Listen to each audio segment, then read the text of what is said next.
Taking, well, a good look at the e-gaming, the esports landscape here in the UAE. So, what have we had? We've had the investor, we've had the influencer.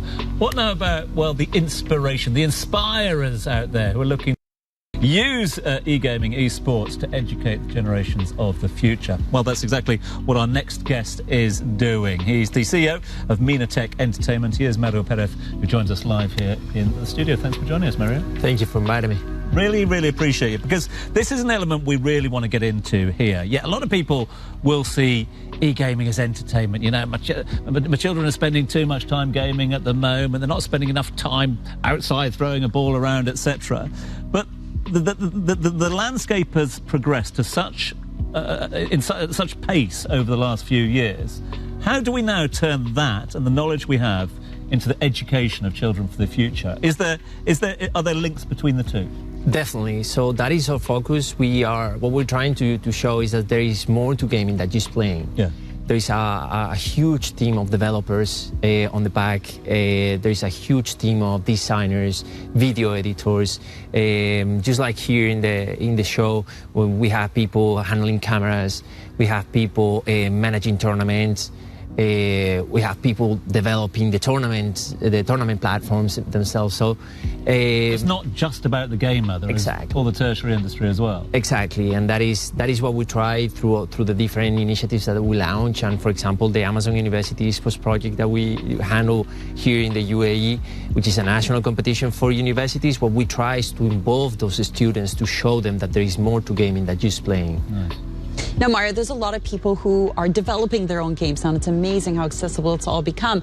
However, I think I imagine people are really struggling to make that shift between coming up with a concept, developing the game, publishing it, but then how do you market? How do you make sure people actually see it, know about it, play it?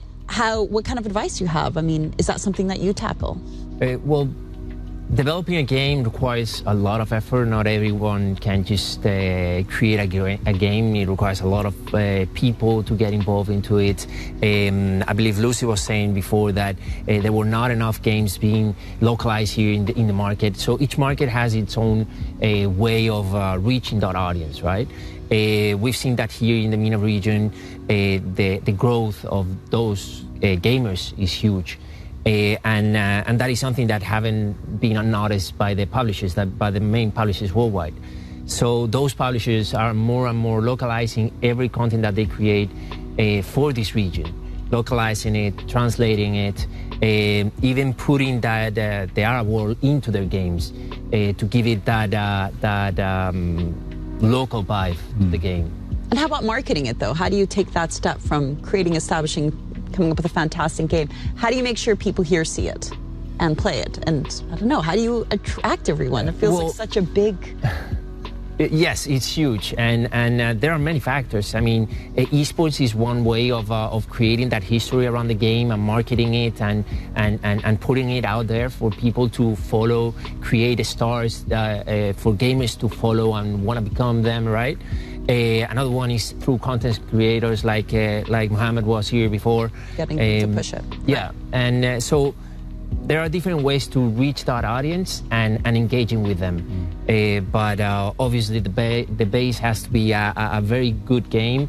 And if you create something that can engage locally with that audience by, I don't know, creating we've seen a lot of games lately, creating characters from the region. With like an Egyptian character or a Saudi character or a UAE character, and giving them that specific local connection, that always helps. Mario, just following on Dina's points about business is so important, and I love the tie-in with all the universities. You've got 130 now, I think. Regional, yes. That's awesome. But there's a terminology called the gamerpreneur. And it's natural that if you're a gamer, you understand that whole industry, so you understand what appeals. Therefore, you can create a game, become an entrepreneur. But how are you working with the universities to really build up the business acumen?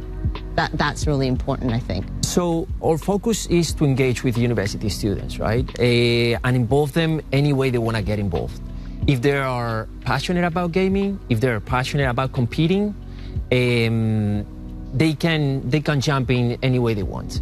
If they are very good at gaming or playing, they can create their own team. They can engage with us through that competitive spirit. And let me just elaborate. Yep. Sorry, and I totally get it on the esports side. But what if I want to build a peripheral? I want to build a new mouse, or I want to come up with a new product. Can the universities help also? Is there some way that you could tie it in that way? Well, more and more now the universities are looking for ways to create curriculum around gaming. Exactly. Whether it's broadcasting focused on gaming, there is a lot of tools now that you can actually become a broadcaster or a content creator from home.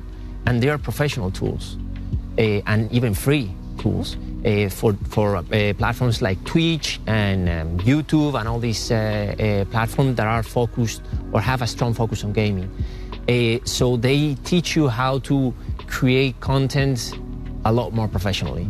Clear your background, clear your voice, and obviously in this kind of curriculum, how to speak fluently, how to manage yourself in front of a camera, right?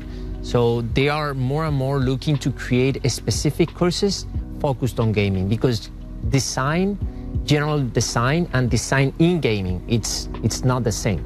When you have a specific course for gaming, it gives you the tools to actually create content that is going to help you engage with that specific audience. That's great.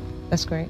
And I mean, I guess we've got also best practices from abroad too, though, right? Or are you using best practices from other universities? Yes, I mean, we're handling projects across over 25 different markets across the world. So this is a global project that we're handling. The university project, the esports, the Amazon University esports, is something that we're doing in so many markets, and that is what actually give us the possibility to give the students to create a path to pro, right? Because you can engage with your peers, with your student friends in college, then qualify nationally.